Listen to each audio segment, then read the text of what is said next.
Yo, what's up guys, it's NLW Figs here, back again with another video. Today, I'm going to be showing you my setup for the best moments this month in an action figure setup here for the month of March. And, you know, we're on the road to WrestleMania. AEW's also been knocking it out of the park recently, had some big moments, and I'm going to go through my favourite ones of the month. But before we get into the video, make sure you like it if you enjoy, and subscribe to NLW Figs for more wrestling figure content. But we'll start off with WrestleMania news, and we're seeing Kevin Owens. He is set to face Stone Cold Steve Austin at WrestleMania, at least that's the rumour, that they're going to have some sort of extended brawl. But at the moment, it's just advertised as the KO show featuring Stone Cold Steve Austin, and the rumour is that it's going to main event night one. And this past week on Raw, we saw Kevin Owens troll the audience, coming out to Stone Cold's music, wearing the bowl cap, and doing all the mannerisms and the stunner. So Kevin Owens, obviously, great charismatic performer. Will be interesting to see what they do at WrestleMania with Stone Cold. If they do have like an extended,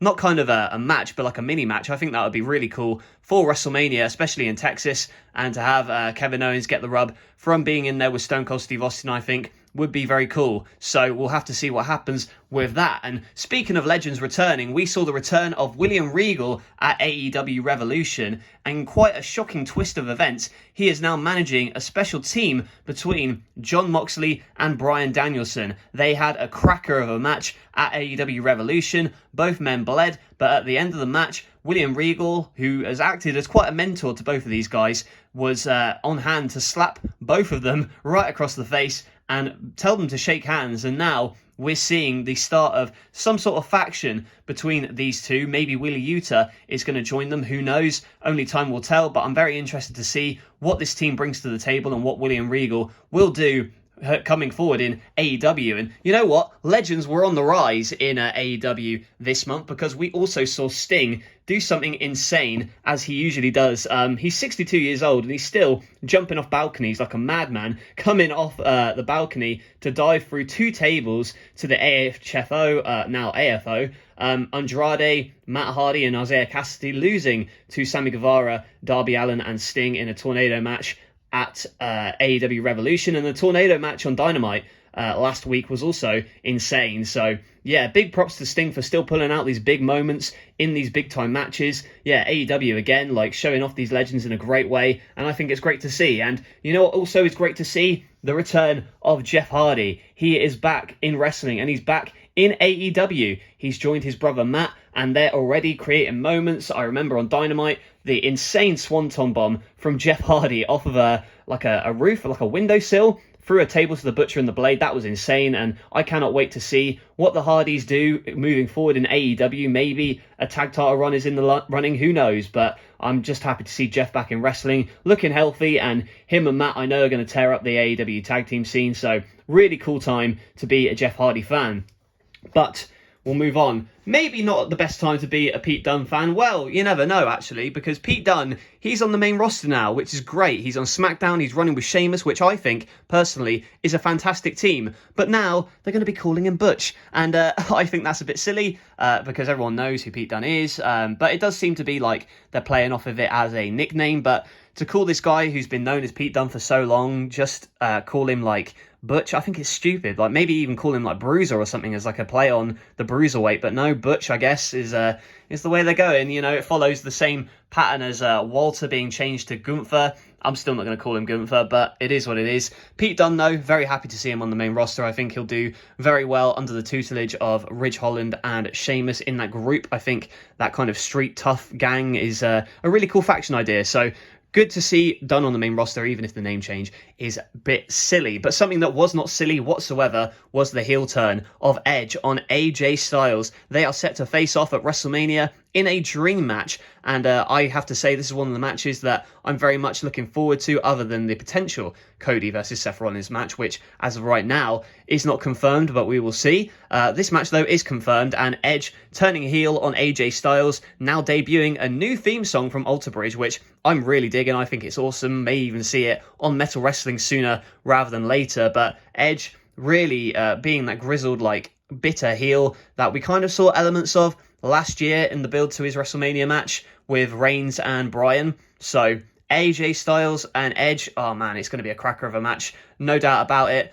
But we'll have to wait and see, honestly, because I think that well, Edge certainly can knock it out of the park, as can AJ Styles. Just hope they get the time to tell their story at WrestleMania. And two men who were given time to tell a story, and what a story it was: CM Punk and MJF. CM Punk's best feud in AEW so far, and maybe even one of the best feuds in AEW since its inception. A dog collar match, both men bled buckets. It was the best match at Revolution in my opinion, best match of the month, and CM Punk and MJF really knocking it out of the park. Eventually, what happened towards the end of the match was Wardlow was supposed to come down, help MJF, but he couldn't find the ring. But oh, he did find the ring, and MJF was furious. He took a GTS into the Thumbtacks and handed the ring to CM Punk, who knocked out MJF to finally win the rivalry. And now potentially CM Punk is going to go after the AEW Championship, which would be interesting to see. But the feud between Wardlow and MJF begins. Finally, Wardlow has turned babyface, and I cannot wait for the Powerbomb Symphony to hit MJF. But we've also got some bad news for the faces in AEW, because we have a new TNT champion. It's Scorpio Sky, and this is one that I feel is long overdue for Scorpio, because last year he seemed to be having a lot of momentum on his side, and then that kind of stunted. But now he's the TNT champion, and yeah, it's good to see Scorpio as TNT champion, man. Like, I think that he can really add a lot to the championship and really kind of cement it as his own with Dan Lambert and all that. You know, sometimes the Dan Lambert stuff doesn't really connect with me, but I still think that Ethan Page and Scorpio Sky are great wrestlers, so it's interesting to see what he'll do with the TNT title moving forward. And a man who could well get the World Championship, become a unified champion soon, is the Beast Incarnate, Brock Lesnar. And we saw on SmackDown recently ripping the car door off its hinges as Roman and the Bloodline tried to run away from Brock Lesnar. So this is another match, you know, I've seen split opinion online about it, but I'm honestly looking forward to it. Like, Brock and Roman, they've had good matches in the past, they've also had some bad matches in the past, but this one, I feel like it's got the build to be something special, and hopefully it lives up to the hype, because I think a unification match is needed, because I don't think that one of the championships is necessary now, because the fact that Roman is such a dominant champion. I do see Roman winning at WrestleMania, but it would be cool to have Brock as the face winning overall. But you never know, man. Like, it'll be interesting what happens moving forward, but all I'm going to say is very much looking forward to that matchup. And a match that I thought was fantastic as well was the steel cage match between Britt Baker and Thunder Rosa. There you see Britt landing in the Thumbtacks, a callback to their match at St. Patrick's Day Slam. So Britt Baker obviously suffering for her art and losing the AEW World Championship to Thunder Rosa. So now Thunder Rosa is the Women's World Champion. What will she do with the championship? I'm very intrigued to see, because Thunder Rosa is one that I'm a big fan of, and to be honest, I think that Britt Baker's reign was getting stale towards the end there, but still think she's a great talent, and hopefully now she can go off and feud with, you know, maybe Jamie Hayter, maybe, because they have teased that. So that's something that's looking forward to in AEW, and hopefully they can continue to build on the women's division. And last but not least, it is Dolph Ziggler, an interesting story that happened this month. Dolph Ziggler became the NXT champion, winning it in a triple threat match, and now he is scheduled to face Bron Breakker